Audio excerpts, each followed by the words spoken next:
김대성 목사의 한국 교회사 이야기, 소망을 나누는 사람들.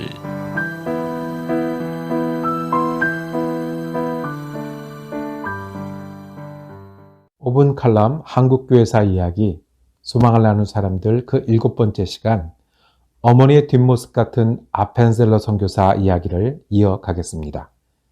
어머니의 걸음을 뒤에서 본 적이 있었습니다. 어머니는 언제나 부지런하셨고 걸음이 빠르셨는데 오랜만에 찾은 고국에서 본 어머니의 뒷모습에는 세월이 흐르고 있었습니다. 천천히 걷는 그 뒷모습에는 자식들을 위해 평생 쏟은 정성과 세월이 있었습니다.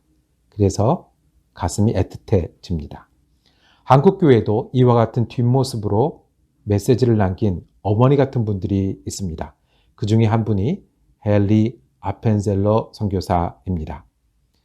미국 펜실베니아 출신이었던 그는 당시 미국 지역사회에서 여러 왕성한 선교 활동을 했던 감리교 부흥운동에 영향을 받았습니다.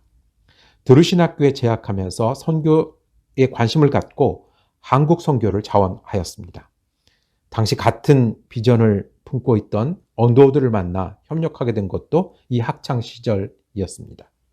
27살의 젊은 목사로 1885년 부활절에 제물포에 발을 디딜 때 그는 자신이 한국에 도착하는 첫 목사인 것을 알고 있었습니다. 갓 결혼한 그의 아내와 동료가 된 언더우드 선교사와 함께 드리는 감격에 찬 기도는 한국 땅에서 드리는 첫 목소리가 되었습니다. 우리는 부활절 아침에 이곳에 왔습니다. 그날의 사망 권세를 이기신 주께서 이 백성의 결박을 끊으사 하나님의 자녀로서의 자유와 빛을 주시옵소서. 이 자유와 빛을 위한 그의 첫 기도는 삶의 목적과 평생의 사명이 되었고 그 기도가 이루어지기 위해서 일생을 한반도에서 보내게 됩니다. 당시 우리나라에 필요한 자유와 빛은 무엇이었을까요? 기독교 포교와 외국인의 여행이 정부를 통해서 엄격하게 제한되고 있었던 때였습니다. 그래서 아펜셀러는 신학문이라고 불리우는 서양식 학교 교육이 한국의 젊은이들에게 필요하다고 믿었습니다. 한국에 도착한 후 4개월 만에 2명의 학생을 모아 영어를 가르치기 시작했고요. 1887년 2해 뒤에는 고종으로부터 배제학당이라는 이름을 받아 학교를 이루어 갔습니다. 아펜셀러는 생을 마감하기까지 배제학당의 교장으로 한국의 젊은이들을 교육하였습니다. 기독교의 진리를 전하였던 선교사 아펜셀러는 1886년 한국에 도착한 지 이듬해에 한국인에게 첫 세례를 주고 감리교회를 시작하였습니다. 이것이 현 정동 감리교회의 시작이 되었습니다. 한국 감리교 선교의 선교자인 그는 한국인 전도자들과 협력하여 전국 곳곳으로 전도 여행을 하였고 교회를 개척해 나갔습니다.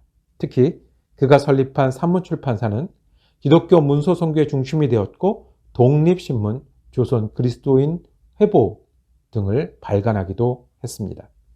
그가 선교사로서 할 수 있었던 중요한 일 중에 하나는 민족운동의 후견인이 되는 것이었습니다. 배제학당과 정동교회는 기독교 청년운동의 근거지가 되어서 이곳에서 협성회, YMCA 등이 창설되었습니다. 영문 월간지와 민족신문을 통해 한국을 세계에 알리고 청년운동을 돕는 것은 물론 독립협회와 독립신문에는 직접 참여하여 기독교 진리를 통한 민족운동가가 되었습니다. 1902년 아펜셀러는 제물포에서 목포로 가는 배에 승선했습니다.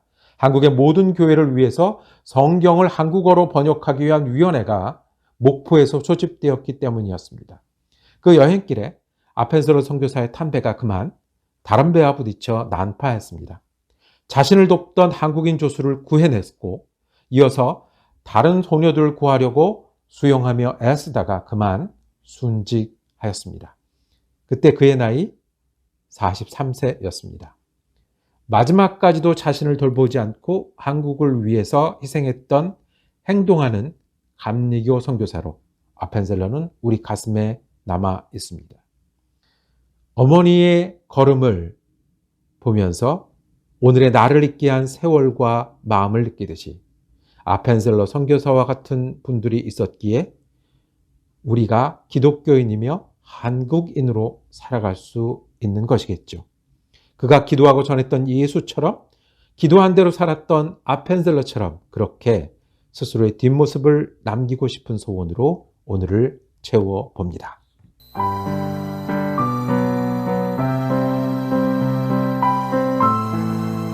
지금까지 사랑 커뮤니티 교회를 담임하시고 매코믹 신학교 겸임 교수인 김대성 목사님의 한국 교회사 이야기 소망을 나누는 사람들이었습니다.